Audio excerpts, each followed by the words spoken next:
Star Wars é talvez a saga mais popular de todos os tempos, mas isso não impede que ela divida muitas opiniões, principalmente no que se diz respeito à sua segunda trilogia. Muitos criticam os chamados episódios prequels 1, 2 e 3 por inúmeros motivos, e um deles é a aparente falta de consistência narrativa. As duas trilogias aparentam tratar de assuntos desconexos. Eu sou da geração 2000, que muitos mais velhos chamam de geração Enzo. Logo, eu gosto das prequels de Star Wars, eu cresci com elas e não com a trilogia original. Porém, passei a apreciá-las muito mais quando, contrariando algumas críticas, percebi sim um tema que permeia toda a narrativa.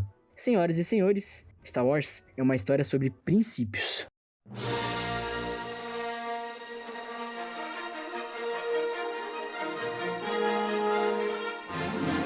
Star Wars tem um universo muito vasto. Sua história acompanha gerações de uma família diretamente ligada com guerras que assolam a galáxia. Nesse contexto, existem duas ordens de seres que representam dois extremos, os Jedi e os Sith. Essas duas ordens têm visões totalmente diferentes sobre a vida e principalmente sobre a força, que seria um tipo de poder, uma energia presente em todo o universo e que pode ser, de alguma forma, controlada por alguns indivíduos. O evento, porém, atingiu todo esse universo, as chamadas Guerras Clônicas. Esse conflito envolveu diretamente os Jedi, que se associaram ao lado da chamada República, governo vigente da época, e os separatistas, os opositores desse governo, que contavam com o apoio Sith. Com isso explicado, voltemos ao tema. Vemos no mundo real histórias de pessoas que foram transformadas por guerras. É levado ao extremo que o ser humano se revela, mostra quem realmente é. O famoso neuropsiquiatra Viktor Frankl, judeu que sobreviveu aos campos de concentração nazistas, relata situações que presenciou nesse período traumatizante. Ele presenciou o que outro psicanalista famosíssimo, Freud, tinha teorizado. Em situações extremas, há pessoas que liberam seus verdadeiros monstros. Não existem princípios universais, mas sim um princípio da sobrevivência. Porém, Freud não estava de acordo com Frankl totalmente certo. Frankl relata que foram nessas situações extremas que os verdadeiros heróis se revelaram. Pessoas que tinham, de fato, princípios reais e não unicamente uma vitrine para a sociedade. Pessoas que tinham muito claro seus valores e que não abriam mão disso, nem na miséria. São pessoas assim que cativam, transformam, criam discípulos sinceros. Tantos perguntam onde estava Deus nos campos de concentração e Frankl nos dá essa resposta. Deus estava lá dentro, sofrendo com cada um deles, se revelando por meio de pessoas heróicas que lutavam para aliviar o sofrimento das pessoas ao redor. Princípios. Voltando à querida saga, vemos em meio à guerra os Jedi, conhecidos por serem guardiões da paz, aceitaram se aliar e defender a República por entenderem que ela era a melhor opção para a manutenção da paz. Eles se perderam em seus princípios em meio à situação extrema. Os que antes usavam a força para cuidar e proteger, agora se viam cada vez mais sendo transformados pela guerra. De honrados guardiões da paz, viraram guerreiros, soldados de um governo que se mostrava cada vez mais corrupto. Quem antes só se defendia, agora atacava. Quem valorizava a vida, agora tomava decisões questionáveis. Além disso, a arrogância dos mais sábios líderes dessa ordem fez com que se tornassem cegos. Não viram seu principal inimigo infiltrado debaixo de seus narizes. Não viram seus maus exemplos darem brecha para o surgimento de um monstro que os caçaria e mataria, um a um, por se aliar ao lado oposto, o Sith, enxergando neles mais firmeza de princípios do que no seu próprio lado. Na série Clone Wars, que trata especificamente desse período e dessa guerra, tem uma cena que me chama muita atenção. A personagem Ahsoka, já alertada do perigo iminente de Darth Vader, poderia ter avisado a liderança Jedi, sendo assim impossível que eles impedissem a tragédia de acontecer. Mas a arrogância do conselho por Ahsoka ter deixado a ordem por perceber também esses princípios perdidos, obscureceu o maior princípio Jedi de todos, a busca pela paz. A ela foram negadas informações e ela não pôde confirmar suas suspeitas, e a desgraça não pôde ser impedida. Anakin, aquele membro Jedi tão especial, tão promissor, considerado o escolhido para destruir o Sith, foi perdido pela hipocrisia e principalmente pela negligência da Ordem Jedi. Será que sua hipocrisia, comportamento, arrogância, a forma como você lida com alguns princípios já afastou ou viu se afastar sem reação um grande promissor na fé? Um possível grande futuro pastor ou missionário que alcançaria com o amor de Deus e esperança tantas pessoas, que apressaria a volta do Rei dos Reis? Se a igreja perde muitos membros, muitos deles jovens, e atribui isso apenas a uma fé fraca ou a uma sedução do mundo que não foi resistida, talvez falte um pouco olhar para si própria, ver se, talvez, ela poderia ter feito algo. Afinal, buscar a expansão da comunidade, do evangelho é a principal missão do crente. Você acha que o mundo, o contexto em que você vive está distorcendo seus princípios? Em momentos extremos, você se manteria firme a eles? O grande mestre Yoda aprendeu a lição. Isolado por décadas num planeta deserto, percebeu como havia errado, como seus princípios foram deturpados na guerra. Ele recebeu uma nova oportunidade, uma nova esperança,